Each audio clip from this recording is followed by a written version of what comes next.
Hi, welcome back. In this part we're going to be looking at things like skirting board and picture rails, chair rails. Sort of if we refer back to our reference, kind of these things, picture rails, skirting boards, chair rails, coving, that kind of stuff. The sort of stuff you'd expect to find in any kind of room in a house. Now I brought in one image here already. I'm going to bring in another one. I'm actually not going to model all these things. I'm just going to take one and do that. But I just want to show you that working with these profiles, if you can find them on the internet fairly easily from most manufacturers' websites, the technique applies exactly the same to all of them. So let's add another reference image to this. So let's go and assign a new material to it. Now we want a Lambert and a file texture. Okay, so I've got some skirting board profiles here. But because I'll be using these as an actual blueprint, I want to find out the exact size of this image so I can get the aspect ratio right. So if I just look under the file node and hit view, I can then just do a properties on my viewer, and this one should be sort of 70 by 30. So we'll just go to the channel box and make that 70 by 30. Okay, now I've got the right aspect ratio. So if I need that bigger, I can of course now use the universal scale, and it will always maintain the correct aspect. Alright, so as you can see, all these profiles are pretty similar. So I'm just going to do one. I just wanted to show you that these things are A, easy to find, and B, the same technique will work with all of them. So I'm actually going to do a skirting board, and this Georgian one is the one I picked for our room. So let's jump into the 4 view here. And your 4 view probably won't be shaded, so if you hit your 4 view, will probably look like this. If you hit 6 on the keyboard, it will bring in the shaded view. So first things first, when I'm creating this geometry, because I'm going to be laying it down on top of this, I don't want to be continuously selecting this thing. So as we did in the room, I believe, we're going to give it a new layer and just turn it to reference so we can't select it. Okay. Now to create this basic shape, I'm going to use a curve to create curve, and I could use pretty much any of these. I'm going to use the Bezier curve tool, which works pretty much the same way as the pen tool in Photoshop, or it's very similar. So let's just start creating this curve. Let's make sure that's flat. Okay, and I'm not going to worry about the curved part so much just yet, because as I say, like the pen tool, you can come in later and pull out some handles of these to give them actual curves.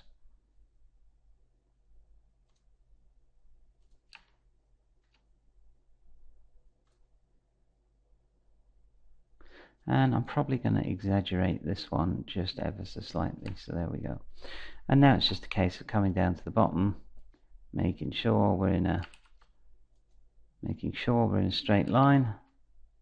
Not quite. So come back, click the point, and you can drag it around again. And you can do this at any point, by the way.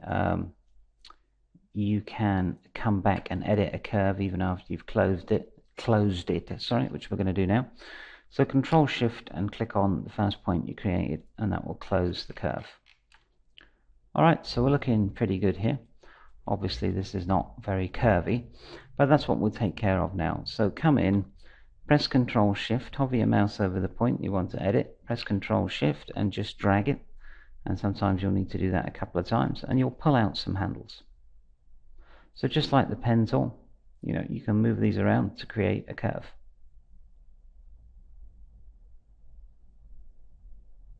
So that will do for this one, and then I'm going to come down here, and I'm just going to move this first, and I'm going to create another curve.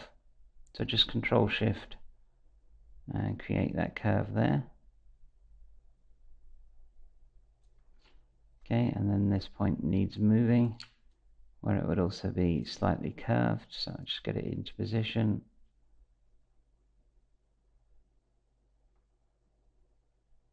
Alright, there we go, perfect. And this looks pretty sharp to me, so I'm going to actually just leave it as a sharp cut. And then we just check that all our lines are straight. They are. And I can press enter just to finish the tool off.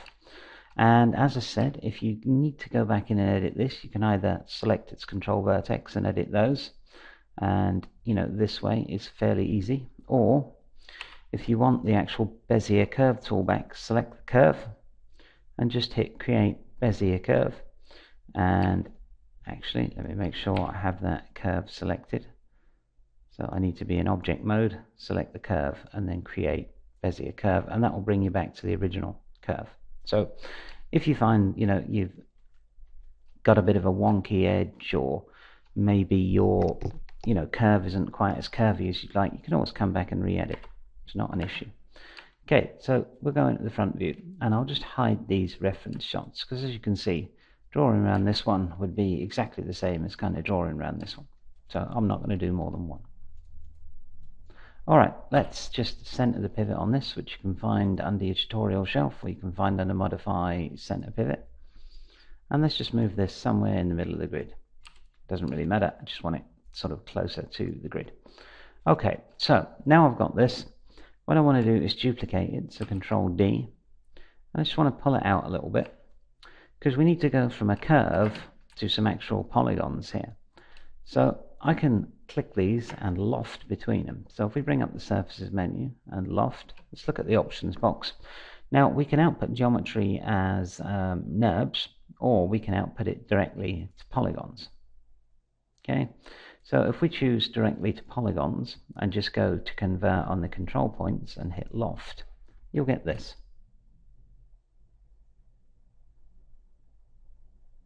Okay, so depending on what you finally want to achieve, let's have another look at that menu. You can either do it that way, or you can convert it to NURBS first and then convert it to polygons. I normally convert it to NURBS first to have a look at the basic shape, make sure everything is okay. So if we loft now, I can see this in NURBS and it looks okay. So let's delete that, because although that makes for a pretty decent skirting board, I actually want a 45-degree mitered edge. So I'm going to select one of these kiddies again, Control D to duplicate it, and I'm just going to rotate that to 45 degrees.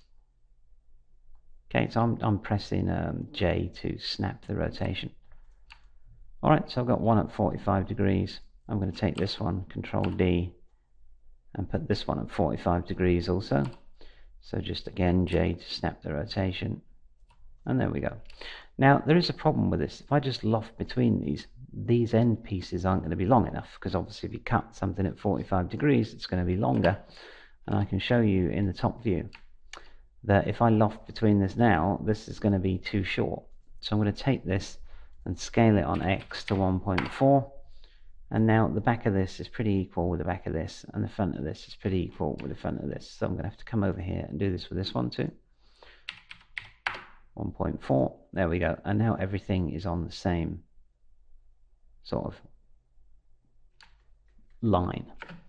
Okay, so now we've got that done, let's create some lofts. So surfaces, loft.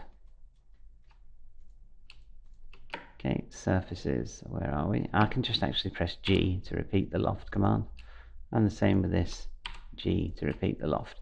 Now the reason this surface is black is because we probably have two-sided lighting switched on. In this case we have it on. If we turn it off it will go even blacker, and this is because the surface direction of this NURBS surface is reversed.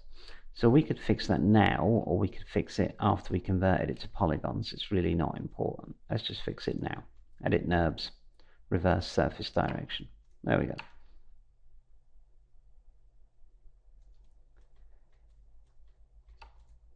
Okay, and that should actually be fine once it's converted to a polygon. I think we're seeing some slight viewport glitches here, but the actual mesh looks exactly the same on all of them. Okay, so I'm going to select this one and this one and this one and go modify convert NURBS to polygons. Let's have a look at the options, and I want to convert based on the control points. So you can play around with the tessellation method to see what works best for you, but for me control points will be fine for this, and that's created me a poly object. Now if I press W to just move that out of there, you can see that I've got my poly object here of my skirting board, but it's looking a little messed up. and that's because we need to join these objects together. So we need to merge these vertices here and these ones here, and the same all the way down. But in order to do that, because at the moment if I select these, try to get a vertex, I can't select both of those vertex together. So in order to be able to accomplish this, we need to go to Mesh, Smooth. Okay, actually Mesh Smooth is not what I wanted. I don't know where my head's at today. Mesh Combine. Alright, and that combines our mesh. Okay, but we still have some sort of, you can see it's not joined together here. And that's because the vertex here, if I select them, on a normal vertex that was joined together, I'd expect this to happen. So, you know, on one of these, it just pulls a big hole out. So we can come in now and merge these vertices together. So I can select these two, for instance, and go merge up here, which will connect them together, and then I could go around the whole thing and merge. That's a little slow, and in this case, because these verts are actually on top of each other, it's also not necessary. We can simply go to Edit Mesh, Merge, let's pull up the options box, and this will merge any vertice within a tolerance of 0.01. So basically verts that are on top of each other. Let's just go Merge. Object Mode, and now you see you don't get that nasty line that goes all the way down. Okay, there are a couple of other things that needs to be done to this object before we can call it finished. For a start, we don't really need these edge loops that are going all the way up here. So any geometry we can get rid of because it's not necessary. It's always a good idea to get rid of it. So I'm just double clicking these edges and holding shift on a right mouse click, and delete edge. If you just press delete on the keyboard there, it'll leave behind a bunch of extraneous vertex a lot of the time and you'll get problems, so make sure you shift right click and delete edge. Okay, so let's go now and have a look at our object. So that's perfect. So now it's got less geometry, which is never a bad thing. If you don't need it, you don't want it, basically. I'm just going to fill the holes on this, so I don't want these whacking great holes here. So I'm going to select all around and just go Mesh, Fill Hole, and the same for this, Mesh, Fill Hole. Now if I wanted to make a slightly longer skirting board, I can of course, take these vertex and just shove them this way. Alright, and now we're beginning to look like a skirting board. Now there are a couple of issues with this. It's not as rounded as this one, but that's okay. I actually want to bevel this in manually. And the other issue is we've got an n-gon on the edge here, which in this case I'm not going to worry about. We'll be talking about n-gons later on in this tutorial and how to avoid them and how to fix them. So, you know, but for this is fine. Basically, you're never going to see it. It's going to be another piece of geometry shoved up against it, and it's just there to stop stray photons bouncing around inside this object and creating light leaks. So let's deal with the fact that this is not very rounded. Okay, and we could start subdividing it and smoothing it, but that would just create far too much geometry in my opinion. Let's just come in and hit the bevel, and come in and hit the bevel, and everywhere we've got an edge that you think should be a little more rounded, maybe this top edge, and these bevels are really going to help catch the light from the render engine. So, or they'll help the object catch the light. So this one I'm going to make a lot smaller. I'm just going to come around and I'm going to press G now, just bevel out where I think it's necessary. So this one a bit smaller, and you know, this is down to you. You're going to have to use a judgment on where you think these bevels should be placed to get the sort of smooth shape that you want. Okay, this is maybe still a little bit too harsh, so I'll select this edge and split it again.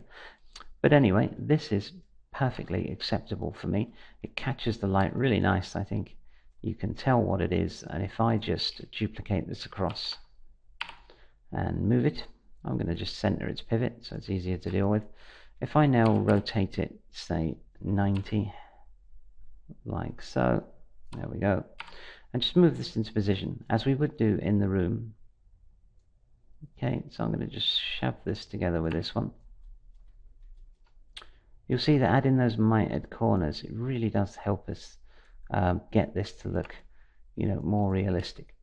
So I would expect now there to be a 90-degree mitre in the corner of somebody's skirting board.